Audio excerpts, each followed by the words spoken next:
A Levite man and his wife welcomed a son into their home. Seeing he was a goodly child, his mother hid him for 3 months. She placed him in a bulrush ark among the river flags to save him. Pharaoh's daughter found the crying babe and took compassion on the Hebrew child. The sister offered to find a nurse, bringing the child's own mother back. The princess adopted the boy, naming him Moses, meaning drawn from the water. Years later, grown Moses witnessed an Egyptian taskmaster cruelly smiting a Hebrew slave. Seeing no one around, Moses slew the Egyptian and hid him in the sand. The next day, 2 Hebrews fought, and one challenged Moses' authority to judge. Moses realized his secret was known and feared for his own life. Pharaoh sought to kill Moses, forcing him to flee from the palace, forcing him to flee to the distant land of Midian. Exhausted, Moses sat by a well, watching the 7 daughters of the local priest arrive. The sisters drew water for their flock, but aggressive shepherds arrived to drive them away. Moses stood up, defended the women, and helped them water their father's thirsty sheep.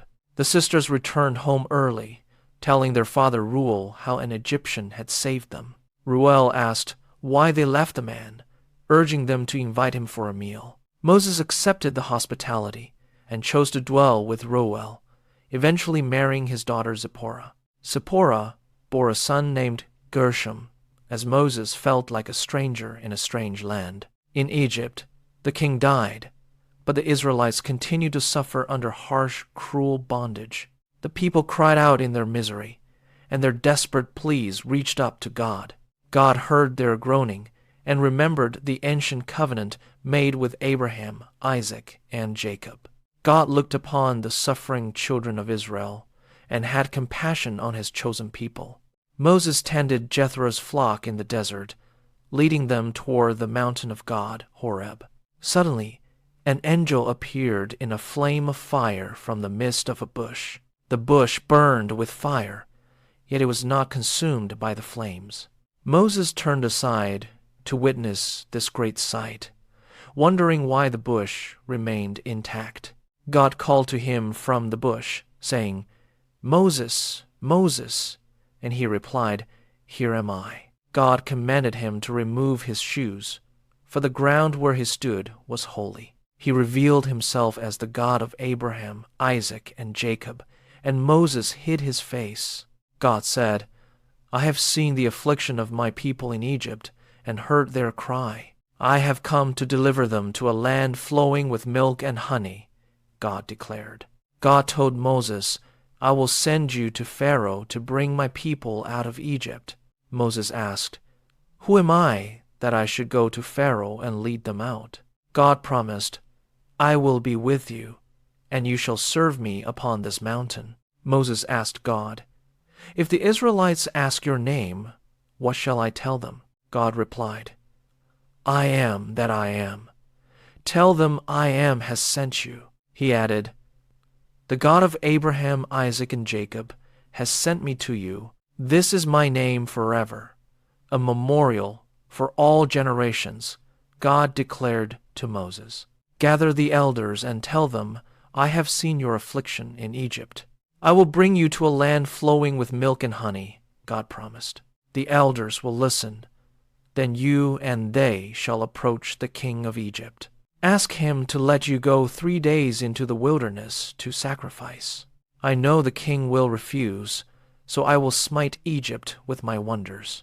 After these signs, he will finally let you go," God assured his servant. "I will grant you favor, and you shall not leave Egypt empty-handed. Borrow silver, gold, and raiment from your neighbors to spoil the Egyptians," God commanded. Moses doubted his mission, fearing the people would not believe the Lord had appeared to him. God asked what was in his hand. Moses replied, "A rod."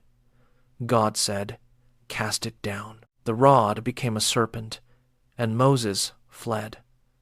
God commanded him to take it by the tail. He caught the serpent, and it turned back into a rod, proving God's power to him. God then told Moses to put his hand into his bosom, and it became leprous snow. He placed it back, and it was restored, showing another sign for the people to believe. God promised a third sign. Water from the river would turn to blood on dry land. Moses pleaded that he was not eloquent and slow of speech, fearing he could not lead. The Lord asked, "Who made man's mouth?"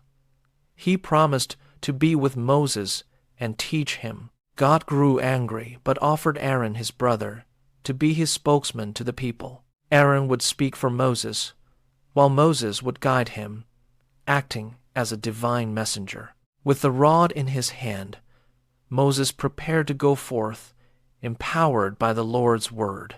Moses asked Jethro for permission to return to his brethren in Egypt to see them.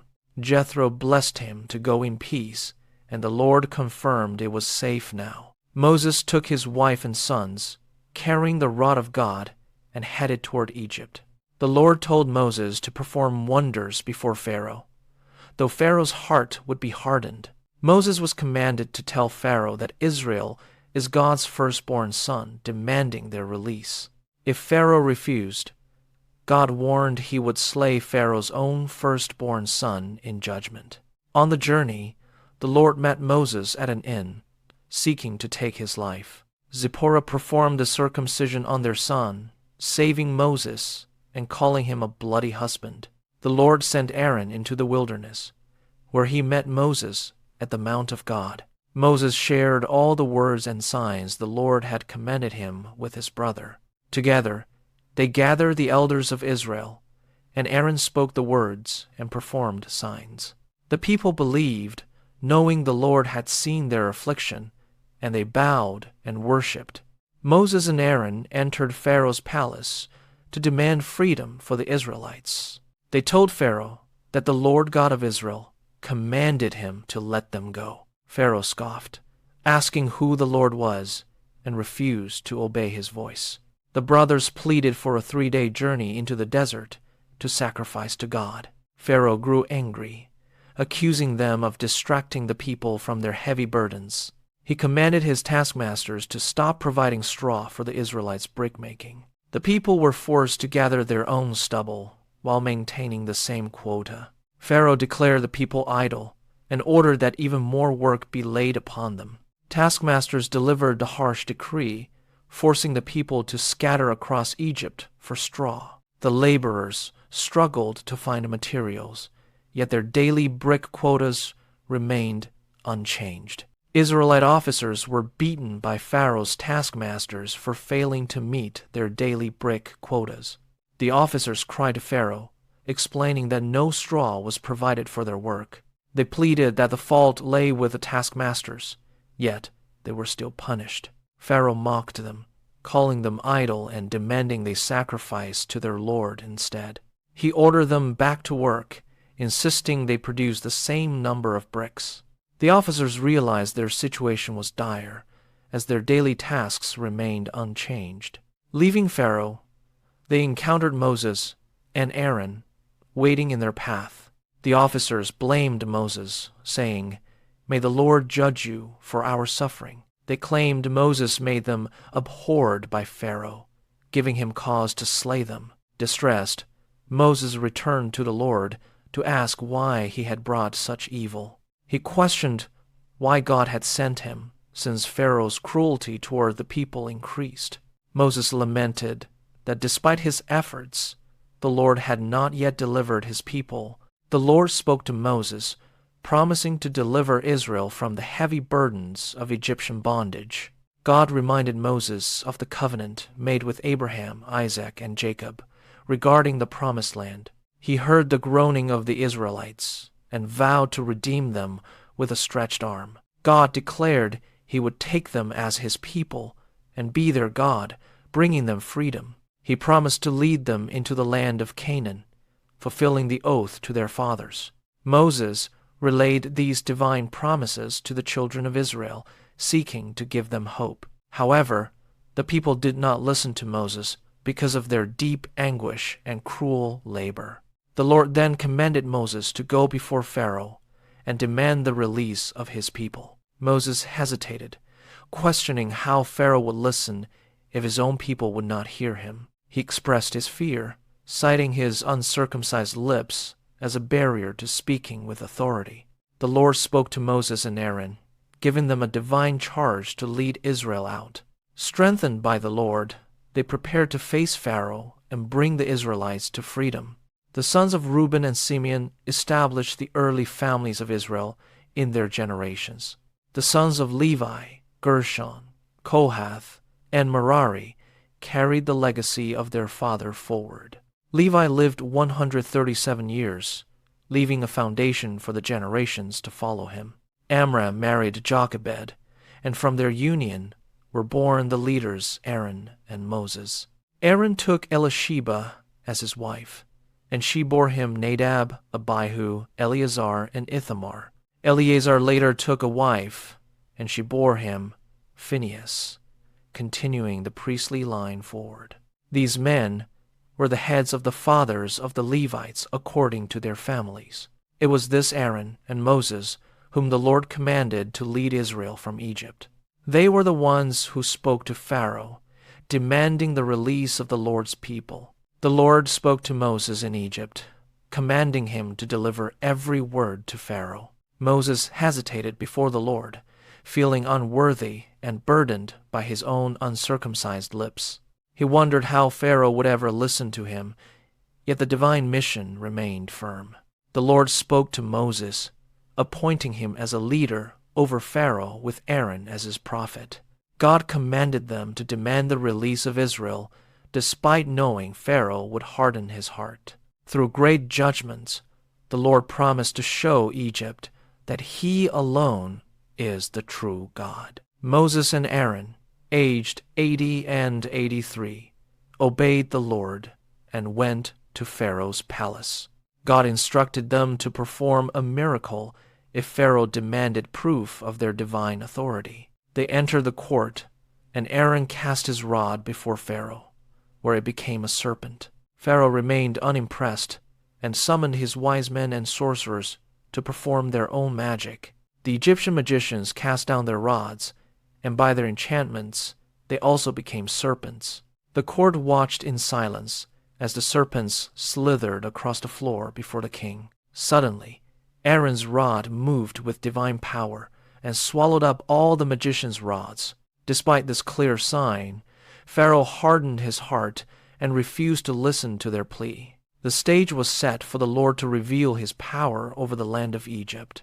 The Lord told Moses that Pharaoh refused to let the people go. Moses was instructed to meet Pharaoh by the river in the morning. He carried the rod that had once turned into a serpent.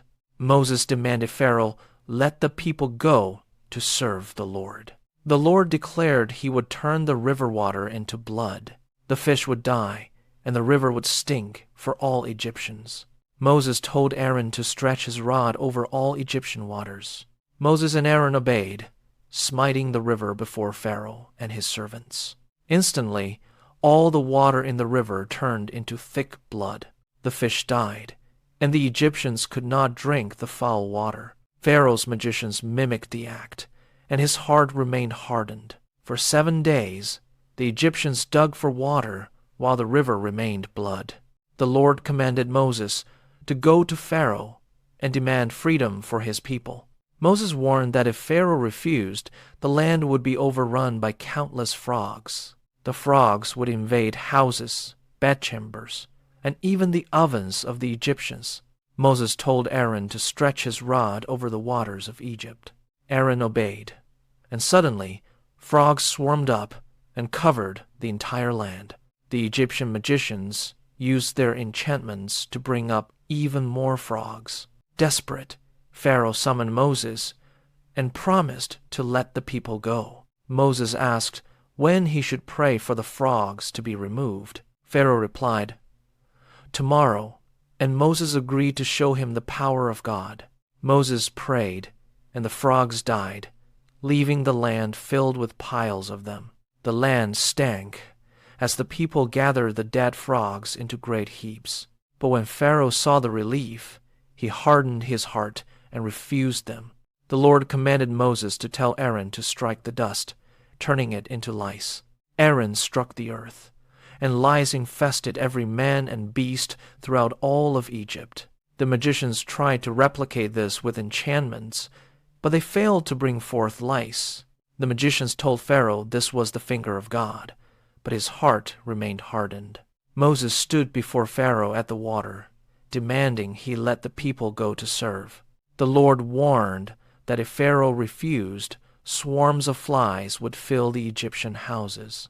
God promised to spare the land of Goshen, showing he is Lord of the earth. A grievous swarm of flies corrupted the land of Egypt, just as the Lord promised. Pharaoh called for Moses, offering to let them sacrifice to God within the land. Moses insisted on a 3-day journey into the wilderness to avoid offending the Egyptians. Pharaoh agreed to let them go, and Moses prayed for the flies to depart. The flies left, yet Pharaoh hardened his heart again and refused to release the people. The Lord commanded Moses to tell Pharaoh to let his people go to serve him. He warned that if Pharaoh refused, a grievous disease would strike all Egyptian livestock. The Lord promised to spare the cattle of Israel, keeping them safe from the plague. The next day, all Egyptian cattle died, yet not one belonging to the Israelites perished. Pharaoh checked the truth, but his heart remained hardened, and he refused to release them.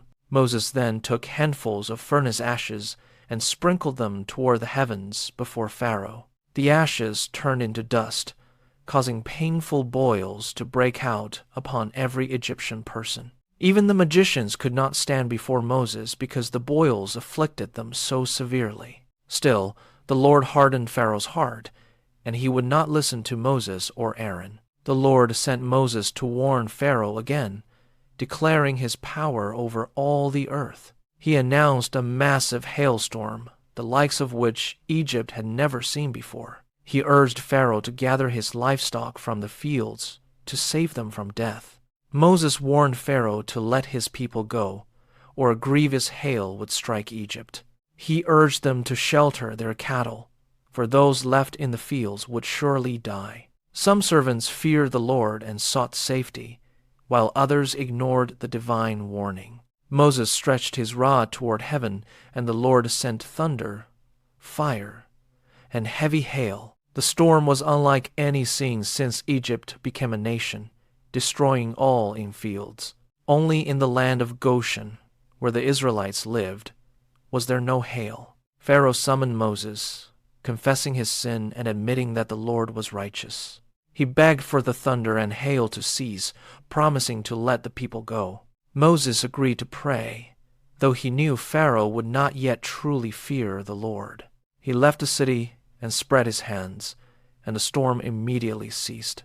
But when the rain and hail stopped, Pharaoh hardened his heart once again. He refused to let the children of Israel go. The Lord commanded Moses to go before Pharaoh and demand freedom for the Israelites. Moses and Aaron warned Pharaoh that locusts would devour everything if he refused to obey. Pharaoh's servants pleaded with him to release the people, noting that Egypt was already ruined. Pharaoh summoned Moses and Aaron back, asking who exactly would be leaving for the feast. Moses insisted that all, including children and livestock, must go to serve the Lord. Pharaoh mocked them, suggesting only the men should go, and drove them from his presence. The Lord instructed Moses to stretch out his hand to bring the plague of locusts. Moses stretched his rod over Egypt, and the Lord sent a strong east wind. By morning, the wind brought a massive swarm of locusts over the entire land. The locusts were so numerous that they covered the earth and darkened the sky. They consumed every herb and fruit that the previous hail had left behind. Not a single green thing remained in the fields or trees throughout all of Egypt.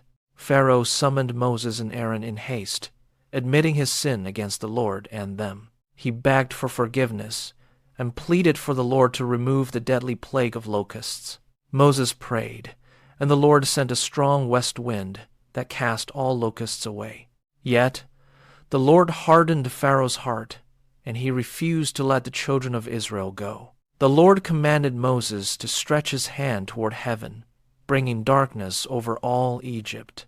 A thick Palpable darkness covered the land for 3 days, leaving no one able to move. While Egyptians sat in total darkness, the children of Israel enjoyed light in their dwellings. Pharaoh called Moses, offering to let the people go if they left their flocks behind. Moses insisted that every hoof must go with them to serve the Lord their God.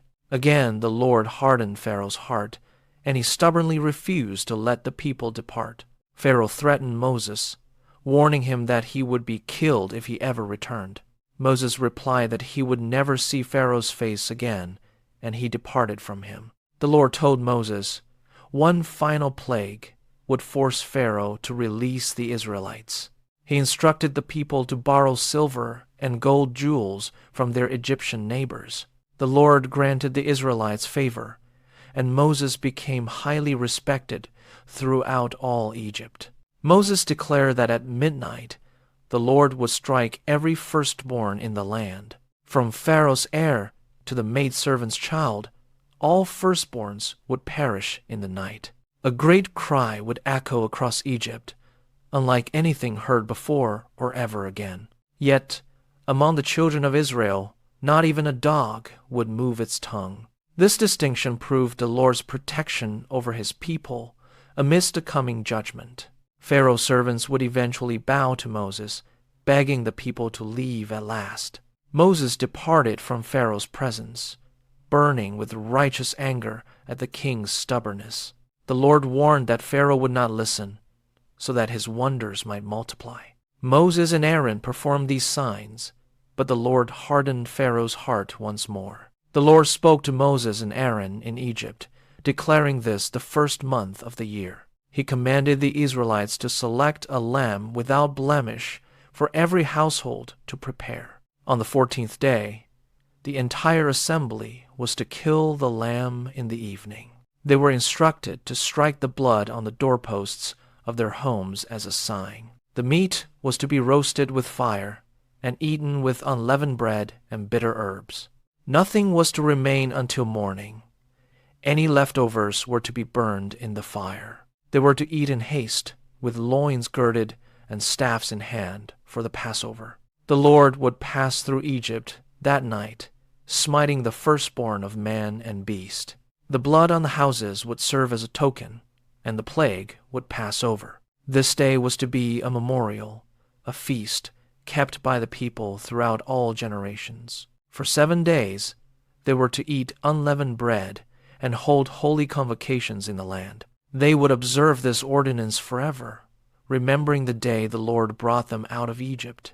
On the 14th day, Israel shall eat unleavened bread for 7 days, avoiding all leaven. Moses commanded the elders to select a lamb for each family and kill the Passover. They dipped hyssop in blood, marking the lintel and doorposts of their homes for protection. The Lord promised to pass over houses marked with blood, sparing them from the destroyer. This ordinance was to be kept forever, a service for children to learn of deliverance.